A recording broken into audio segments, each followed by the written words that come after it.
JTBC 연애 프로그램 결혼의 진심을 통해서 소셜 스킬과 개인의 성장에 대해서 얘기해보는 시간입니다.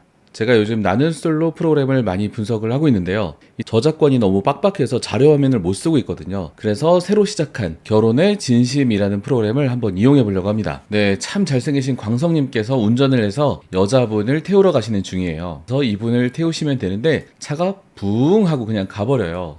광성님께서 이 위치를 못 찾으신 거죠. 차가 여기 있고 이유라님은 여기 계세요. 자외선 아래 15분을 더 기다리게 만드셨습니다. 이날 햇빛 때문에 매우 더운 날씨였다고 해요. 이렇게 뙤약볕에서 기다리시다 보면 화가 날 법도 한데 이유라님께서 딱 오셨는데 잘생기셨더라고요. 네, 잘생기면 용서해 줄 수 있죠. 15분쯤 아무것도 아닙니다. 자, 그런데 광성님께서 빨리 유라님한테 가시면 되는데 본인의 캐리어를 트렁크에서 이렇게 내리세요. 자막, 캐리어는 왜? 뭔가 착각을 하신 것 같아요. 우여곡절 끝에 두 분은 차에 타시게 됐는데요. 여자분이 떼약볕에 계속 계시다 보니까 입이 좀 마르는 것 같아요 라고 힌트를 주셨어요. 패널이신 성시경님께서 유라씨가 물 먹고 싶대요. 인상 엄청 쓰세요.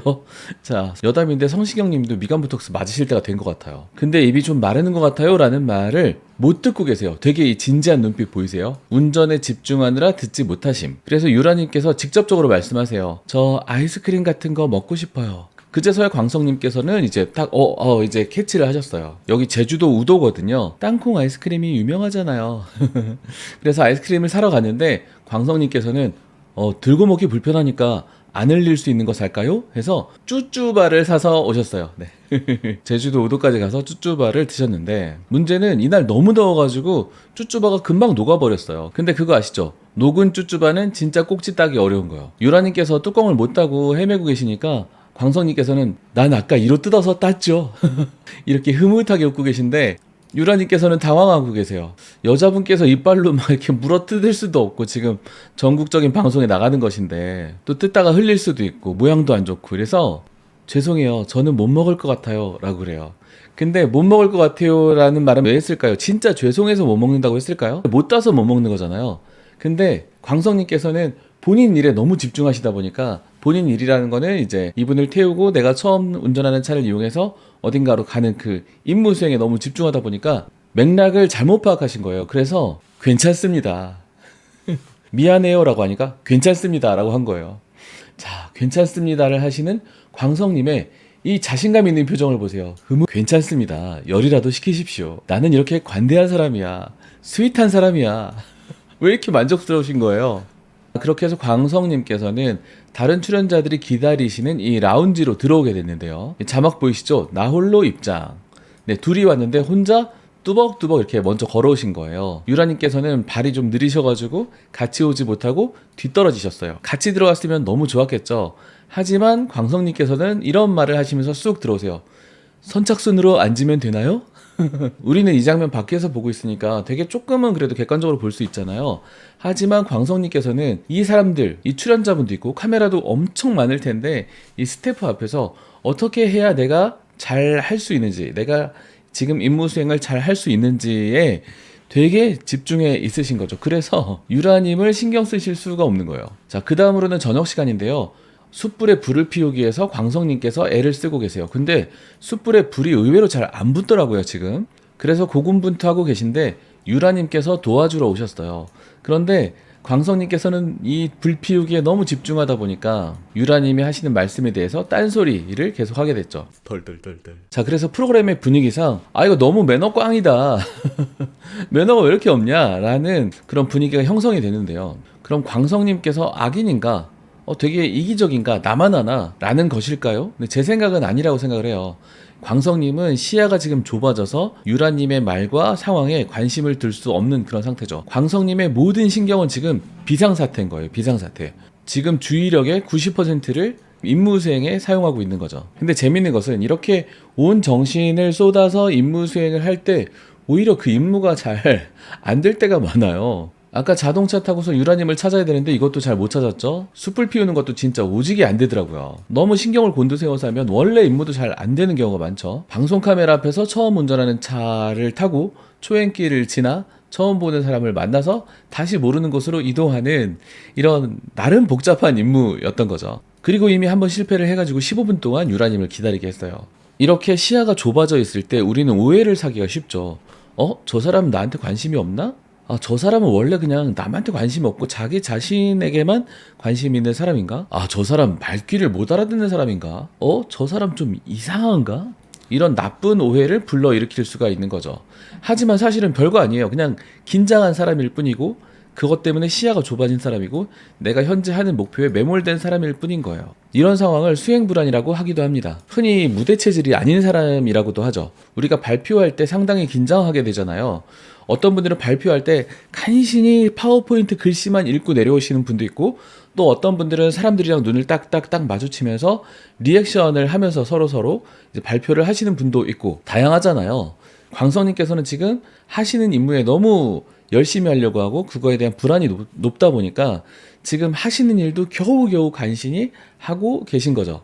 그건 왜 그러냐? 완벽주의 성향을 타고났을 수도 있고 만들어졌을 수도 있고. 하지만 이런 발표 불안이나 이런 데이트 불안 극복할 수 없냐? 극복할 수 있죠. 네. 내가 지금 하는 일을 망쳤을 때 올 수 있는 최악의 결과를 예상해보고 그걸 내가 감당할 수 있냐 없냐를 또 생각해보는 것도 도움이 되고요.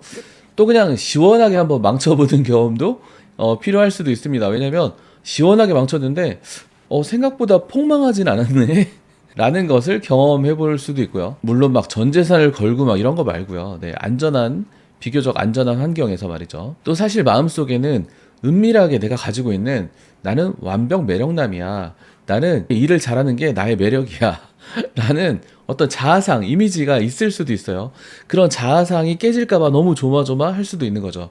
그냥 털털한 내가 털털한 자아 이미지를 가지고 있으면 사실 그렇게 조마조마하진 않을 거예요. 그런 점에서 내가 완벽해야지만 사람들이 나를 수용해 줄 것인가? 라는 그런 걱정 대신에 완벽하지 않고 엄청 털털하고 빈틈이 많은데도 허당인데도 인기 있는 사람들을 관찰해서 그 증거를 자꾸 수집하는 것도 도움이 되겠죠. 자, 그렇게 하면 불안이 없어질 것이냐? 네. 불안이 또 갑자기 사라지진 않아요. 그래서 목표를 불안해하지 않으려 한다 라는 것은 너무 이상적인 목표, 너무 멀리 간 목표라고 할 수도 있고요. 불안한 거 별거 아니다 라고 생각하는 것이 더 좋을 수도 있어요. 불안이라는 감정은 사실 가슴이 두근두근하고 머리카락이 쭈삐 솟고 또 약간 손이 좀 떨리고 약간 숨쉬기가 좀 의식되고 약간 이런 신체 증상으로 느끼게 되는데 이런 증상은 누구나 올 수 있는 것이고 이거 별거 아니네 라고 프레젠테이션, 우리가 감정은 실제 오는 신체 증상을 어떻게 해석하느냐에 따라서도 많이 달라진다고 해요. 이런 신체 증상? 별거 아니야 라는 것을 많이 경험해보면 조금씩 좋아질 수 있겠죠. 그래서 바람둥이가 연애 잘하는 이유가 있죠. 네, 여자 만나는 거 별거 아니네. 자, 이것은 탈감작, 디센시타이제이션일 수도 있고요. 또 하나는 뭐든지 반복하다 보면 내 임무 수행 능력이 올라가잖아요. 발표도 자꾸 하다 보면 쉬워지듯이 데이트도 그럴 수 있겠죠.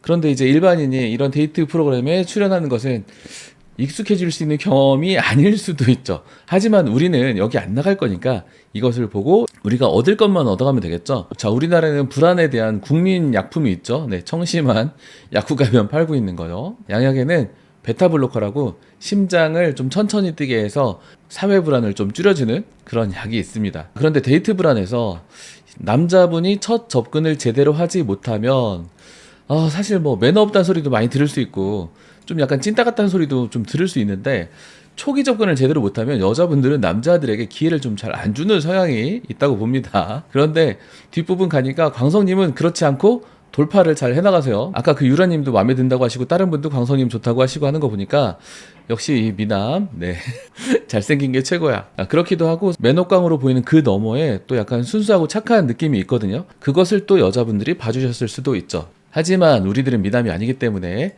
다양한 경험에 닷을 내리면 좋습니다. 이를테면 뭐냐면 우리가 꼭 데이트만으로 경험을 쌓는 게 아니라 내가 운전을 좀 잘 한다든지 아니면 지도를 잘 본다든지 아니면 요리를 좀 잘한다든지 뭐든지 자꾸 경험을 통해서 익숙해진 것들이 많아지면 이 데이트 불안 자체가 좀 덜 불안할 수도 있습니다. 이런 일반인 데이팅 프로그램에서는 요리를 잘하면 엄청 플러스더라고요. 왜냐면 이거 일부러 제작진들이 요리를 좀 시키더라고요. 배달 음식을 안 먹어요. 이 요리하는 과정 속에서 협력도 하고 그룹에 대한 기여도도 평가해 볼 수 있고 서로 꽁냥꽁냥 하는 그런 장면도 연출할 수 있기 때문에 그런 것 같습니다. 자, 그래서 오늘의 결론, 불안해하지 않으려 한다 X, 불안한 건 별거 아니다 오케이. 현장님들, 오늘 영상은 여기까지입니다. 우리는 스킬을 넘어서 진심으로 가고 있습니다. 저는 다음 영상에서 여러분을 기다리고 있겠습니다.